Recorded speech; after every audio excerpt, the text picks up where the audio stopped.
Okay, 1, 2, 3, go! Rehearsal শেষ করে ব্যাচের কয়েকজন মিলে হুট করে প্ল্যান করলাম হালদা নদীর পাড়ে ঘুরতে যাব। সামি, নিপু, মাসুম, কেওপ্রো, রানা দাস ওরা না থাকলে এই প্ল্যান অ্যাকচুয়ালি সাকসেসফুল হতোই না। ওরাই কথায় কথায় হুট করে ঘোরার প্ল্যানটা বানালো। অ্যাকচুয়ালি প্রতিদিন এই রিহার্সাল প্লাস আবার একগাদা ক্লাস এসব করে করে না সবাই একদম নাজেহাল অবস্থা, খুব স্ট্রেসড। তাই এই মানসিক শান্তিটুকুর অ্যাকচুয়ালি খুব দরকার ছিল। সব থেকে মেমোরেবল হয়ে থাকবে রিহার্সালের মাঝখানে মাঝখানে এই খুনসুটির মুহূর্তগুলো। একজন আরেকজনের পিছনে লাগা, একজন আরেকজনের সাথে খুনসুটি, হাসি ঠাট্টা, ঝগড়া মারামারি, কত কিছু আমরা করি একসাথে মিলে। দিন শেষে সব ঝগড়া মান অভিমান ভুলে গিয়ে আবার আমরা এক। থিয়েটার ডিপার্টমেন্ট অর্থাৎ নাট্যকলা নিয়ে পড়ার মজাটা এইখানেই। অনেকে আমাকে অনেক ধরনের প্রশ্ন করেন যে এই ডিপার্টমেন্টে আসলে পড়াশোনা কেমন, আদৌ কোনো পড়াশোনা হয় কি না, কী করেন আপনারা, অনেক কিউরিয়াসিটি অনেকের। বাট আমি বলবো যে এখানে আমরা পড়াশোনা তো করি, মানে দুনিয়ার যত রাজ্যের পড়াশোনা আছে সেগুলো তো সব এই ডিপার্টমেন্টে হয়ই। এছাড়াও আপনাকে পাংচুয়াল হতে শেখায়, ডিসিপ্লিন শেখায়, আপনাকে সব কাজ নিষ্ঠার সাথে করা শেখায়। ডিপার্টমেন্ট আছে নাট্যকলা, নাট্যকলা, নাট্যকলা, নাট্যকলা। মেন্টালি আপনাকে অনেক স্ট্রং হতে শেখায় এই ডিপার্টমেন্ট। যেমন আমাদের কাছে এখন যে কোনো চ্যালেঞ্জ মনে হয় না, আমরা খুব সহজে ওভারকাম করতে পারি।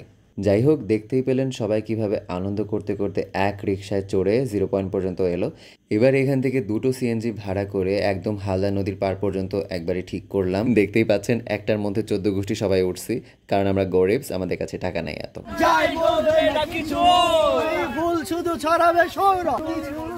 আরেক ব্লগার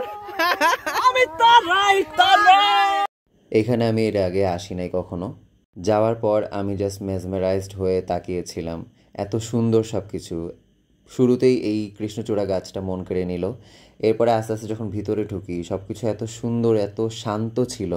আমরা খুব ভয়ে ছিলাম, কারণ প্ল্যানটা যখন আমরা বানাই তখন 5:30 বাজে, আর সিএনজি ঠিক করতে করতে আর সবার নখরা ঠিক করতে করতে, মানে কে যাব না এইসব ঢং শুরু করতে করতেই 6টা বেজে যায়। সো আমরা ভেবেছিলাম সানসেট মনে হয় মিস করে দিলাম একেবারে। বাট থ্যাঙ্কফুলি বেশিক্ষণ লাগে নাই যেতে, অ্যান্ড আমরা সানসেট মিস করি নাই। এটা ছিল সব থেকে সুন্দর মোমেন্ট। সবাই নিরিবিলি বসে নিজের মতো করে সানসেট এনজয় করছিল। পরে আবার একটু আফসোসও হলো যে সবাইকে নিয়ে এলে আরও বেশি মজা হতো। হুট করে প্ল্যানটা বানানো অ্যাকচুয়ালি। তো আমাদের প্ল্যান ছিল যে এর পরের বার অবশ্যই আমরা সবাই মিলে একসাথে এখানে আসবো, বিকজ জায়গাটা খুব আন্ডাররেটেড বাট খুবই স্নিগ্ধ। প্রিয়া আমাকে ইচ্ছা মতো ভিডিও বানিয়ে দিছে, আমিও শাহরুখ খানের মতো পোজ নেওয়া শুরু করলাম। কি যে করে বেড়াচ্ছি আল্লাহ মাবুদ জানে। ওইদিকে আমার ফুটেজ নষ্ট করে দিতে উম্মে হাবিবা প্রমি সদা প্রস্তুত থাকে। কিছু বলো, কিছু বল, কিছু বল, কিছু সুন্দরী বলো, কি বলবা? কিছু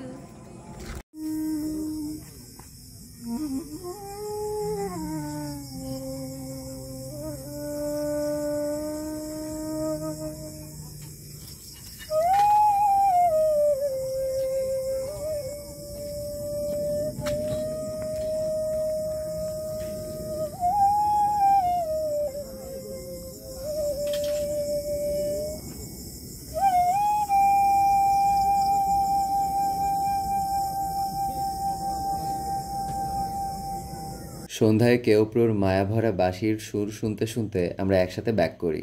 thanks for watching and see you in next video.